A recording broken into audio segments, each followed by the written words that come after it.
teman-teman, sebelum kita lanjut ke video ini, jangan lupa klik tombol subscribe. Karena apa? Karena subscribe itu gratis. Oke, kembali lagi di channel Kakak Mobil. Kali ini kita akan mereview Mercedes-Benz W213 E250 2018.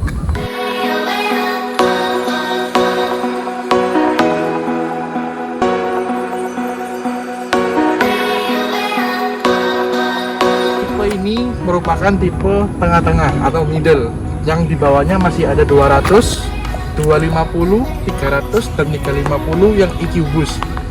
Ini merupakan tipe tengah, yaitu E250 dengan trim Avantgarde.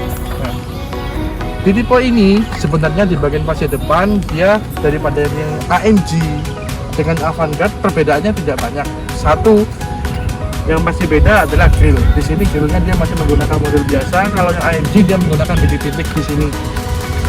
Untuk bagian lampu dia juga tetap masih sama, tetap pakai LED double project yang bisa dibilang double projector ini. Kemudian masih ada alisnya yang dua dan sudah mengandung tipe LED high performance. Dan tidak kalah kalau kita membelokkan setir, dia bisa membantu kita untuk menerangin sebelah sisi kiri atau kanan. Tidak lupa juga kita untuk melihat tipe C, E dan S class. Kalau dari belakang hampir tidak ada bedanya. Nah, untuk gimana sih cara kita tahu perbedaannya dari C class, E class dan S class? Paling mudah hanya satu. Kita lihat ini. Di C class alisnya ini, ya dia hanya ada satu. Di E class dia ada dua seperti ini, dan di S class dia ada tiga. Nah, jadi untuk membedakannya hanya dengan cara kita melihat headlampnya saja. Di bagian kaki dia untuk velgnya sama pemiliknya sudah dirubah ke model yang AMG seperti punya E300 dan dibalut dengan ban Michelin dengan ukuran 245 45 18. Sebenarnya untuk di tipe yang E250 Avantgarde velgnya bukan seperti ini. Velgnya hanya warnanya silver dan seperti face smoke gitu. Ini sama warnanya diganti sendiri aja. Jadi ini bukan bawaan dari mobilnya. Untuk di remnya sendiri dia sudah disc brake, cuman dia belum pakai seperti kaliper yang modelnya E300 yang dia ada engine-nya Mercedes-Benz, dan cakramnya pun juga piringannya dia belum pakai yang model grip yang ada bolongannya. Di bagian samping perbedaannya nggak terlalu banyak ya, cuman yang membedakan dari tipe E200, 250 dan 300 cuman biasanya dari pelek. Nah, kemudian kita untuk di bagian samping spionnya tetap juga masih sama modelnya, klipnya tetap ke atas, kemudian jika di unlock dia tetap ada pada lemnya di sini sama samping. Di bagian belakang perbedaannya yang masih parah nanti adalah ini emblemnya. Ini E250, untuk ke atasnya masih 300. Kemudian di bagian belakang untuk stop lampnya dia juga masih sama dengan E300, gak ada bedanya. Kemudian di bawah tetap masih ada muffler, tapi yang ini muffler bohongan karena pucuknya ada di dalam, jadi ini cuma seperti aksen dual muffler gitu aja. Kemudian untuk membuka bagasi ini dia masih belum ada fitur seperti kick sensor yang kita tendang gini aja dia bisa buka. Jadi kita mungkin bisa dari tiga opsi, dari remote ini juga bisa, dari tuas di sini juga bisa, atau dari dalam. Oke, sekarang kita coba lihat buka. Di sini dia masih ada ban serep ya, yang meregulasikan di Indonesia tetap harus ada ban serep, karena kalau di luar negeri dia sudah pakai ban RFT atau yang dinamakan transfer tire. Nah, di sini tetap masih harus ada ban serep, jadi bagasinya kemakan dengan adanya ban serep ini. Jadi kalian jika ingin keluar kota kalian harus pilih bagasinya ingin luas atau ingin aman. Kalau aman tetap bagasi tetap harus ada ban serep. Kemudian untuk tutupnya dia sudah memakai power back door. Jadi kita tinggal tekan tuas ini. Setelah tadi kita bahas di bagian depan, samping dan belakang, kita sekarang lihat di bagian dapur padu dari E250 ini.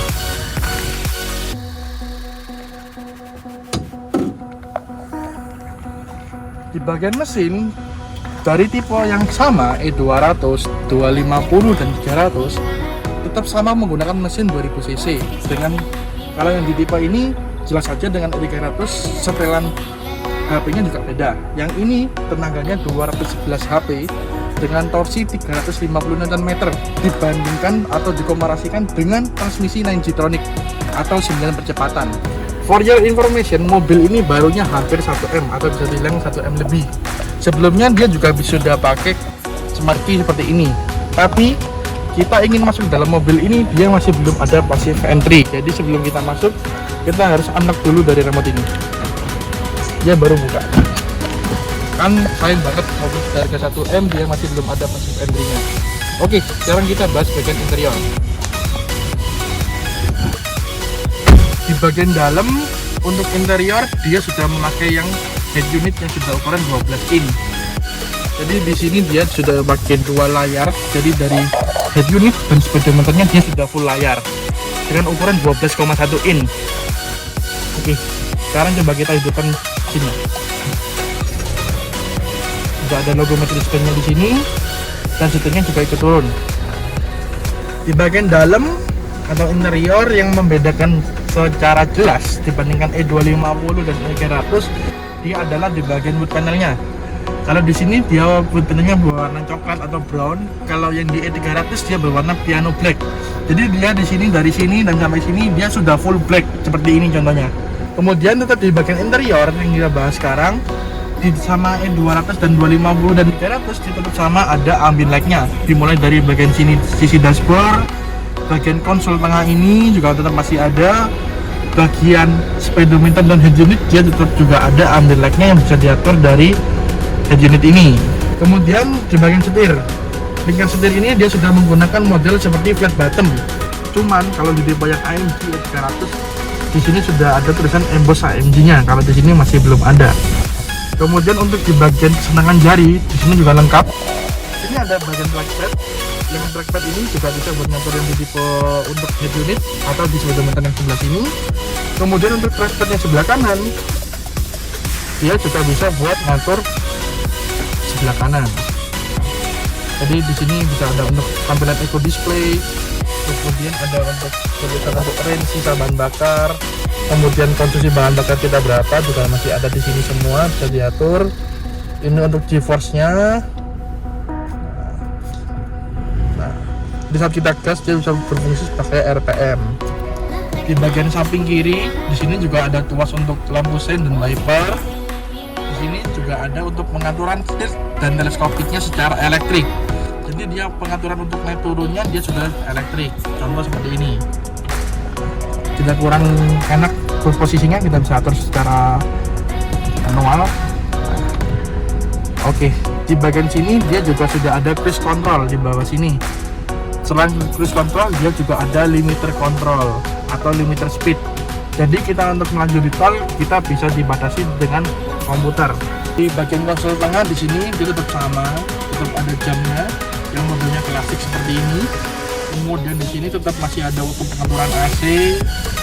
Ini untuk pengaturan navigasi, radio, media, atau Bluetooth teleponi, atau untuk pengaturan modulnya.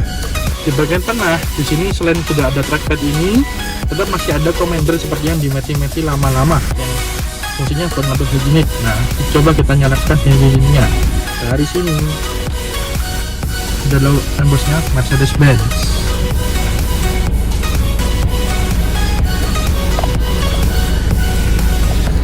Jadi saat kita ingin mengotak-ngatik head unit ini, semua kontrolernya ada di sini. Semisal kita ingin ke home atau menu, bisa dari tombol yang di sini juga bisa, atau dari sini. Sekarang kita coba yang dari sini. Nah, di sini sudah keluar semua. Jadi untuk kita geser kiri kanannya, bisa dari sini juga bisa. Nah, atau dari putar-putaran ini, katanya seperti putaran kompor. Di sini speedometernya bentuknya ada 2 bulatan gini. Kalau kalian ingin menggantinya kita bisa ganti. Contohnya dari sini kita tekan tombol home seperti ini, masuk ke menu sistem, pilih yang display and style. Nah, kemudian kalian pilih yang design. Nah, di sini dia ada 3 pilihan tampilan. Nah, kalau di sport dia sama seperti ini. Contohnya sportnya di sini ya. Nah, ini untuk tampilan dia yang sport. Kemudian jika kalian ingin klasik, tampilannya seperti ini atau normalnya. Kalau ingin yang lebih sporty, kalian pilihlah yang progresif. Jadi nah di sini tetap ada satu dial bulat, cuman di sini kelihatannya lebih sporty. Nah, kalian jika ingin kiri kanannya ingin kalian ganti tetap juga masih bisa. Kemudian di sebelah kiri dia fungsinya buat ngatur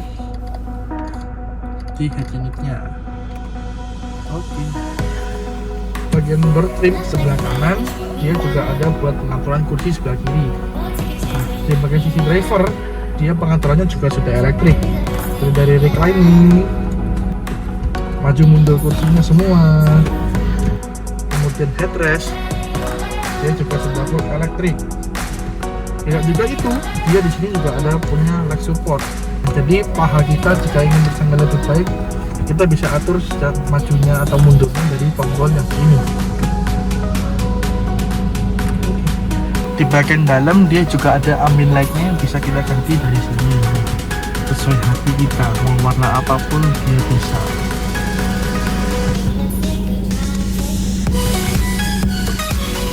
Ini warnanya biru, ini warnanya ungu, dia ganti juga. Kemudian sini ocean blue, seperti ada ice blue nya gitu. Kemudian untuk tingkat kecerahannya di bagian sini dia bisa diatur sendiri, mau redupnya seperti apa juga bisa. Nah, kemudian di sini brightness-nya juga bisa diatur. Climate, welcome-nya. Jadi semua di bagian dashboard ini, dari bagian atas, pengas ini dan bagian bawah dia sudah ada ambient light-nya. Pindah ke bagian belakang. Di bagian belakang ini, di bagian samping dia tetap ada curtain-nya secara manual. Jadi privasi kita lebih terjaga. Selain di kiri kanan yang dia ada curtain-nya secara manual ini, di bagian belakang jika kita ingin privasi lebih, kita tetap bisa menaikkan kerannya secara elektrik. Coba dinaikkan.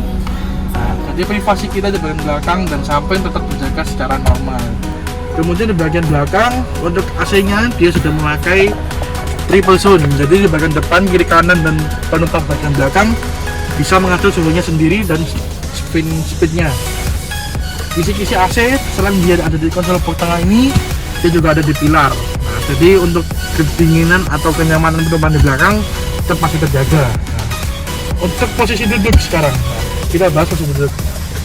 Di bagian kakinya di sini dia masih ada ruang, cukup masih banyak lah, mungkin kurang lebih ya hampir cengkal. Untuk bagian headroom tetap masih sangat luas karena ini E250.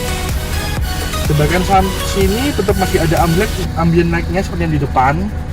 Tetap masih ada speaker tapi yang belum memakai premium sound seperti yang di E300 memakai Burmeister. Untuk di bagian tengah dia tetap ada sandaran tangan atau disebut armrest. Di bagian sini dia juga tidak kalah dia ada tempat penyimpanannya di sini. Selain tempat penyimpanan, dia tetap punya cup holder yang bisa dibuka secara manual dari sini. Di bagian tengah sini kan kosong. Kalau kita mau ke belakang kan kita ribet, tanpa harus berhenti kita bisa buka bagasi dari sini. Di sini ada satu tuas di bagian samping sebelah headrest. Tengah ini kita tekan, kita dorong. Jadi tangan kita bisa masuk ke dalam bagian bagasi. Tada!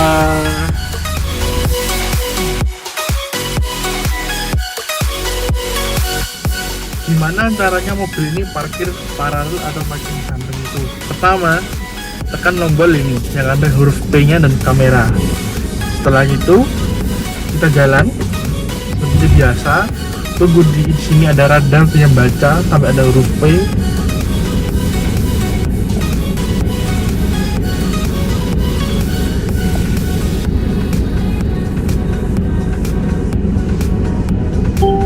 Nah, setelah sudah ada huruf P seperti ini, kalian tekan tombol yang di tengah ini yang untuk komandernya, kalian tekan. Oke. Setelah sudah, kalian bisa pilih mau maju atau mundur. Kita pilih yang mundur. Setelah sudah kalian pilih di sini, tinggal langsung saja persnelannya kita masukkan ke mundur. Otomatis dia langsung bekerja. Setelah gitu, setelah terkonfirm, kita tinggal lepas remnya.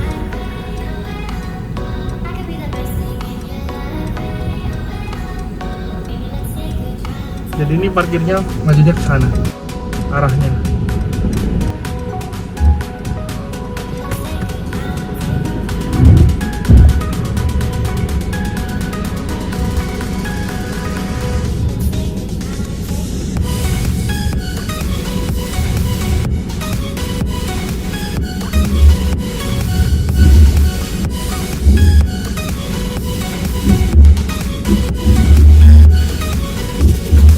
Tadi kita sudah coba parkir majunya. Sekarang di sini kita akan coba parkir secara mundur. Caranya tetap sama seperti tadi. Kita dengan tombol ini, kita pilih reset di sini. Oke, setelah sudah, masukkan parkir sebenarnya ke rear dan kita langsung lepas saja seperti biasa. Nah, seperti ini contohnya. Dia akan baca sendiri. Kita tinggal nunggu waktu mungkin kurang lebih 30 detik, kurang lebih, biar supaya parkir secara otomatisnya jalan dengan mulus. Nah, semua rem tetap bisa dilakukan secara manual untuk menghindari kejadian seperti mungkin nyenggol.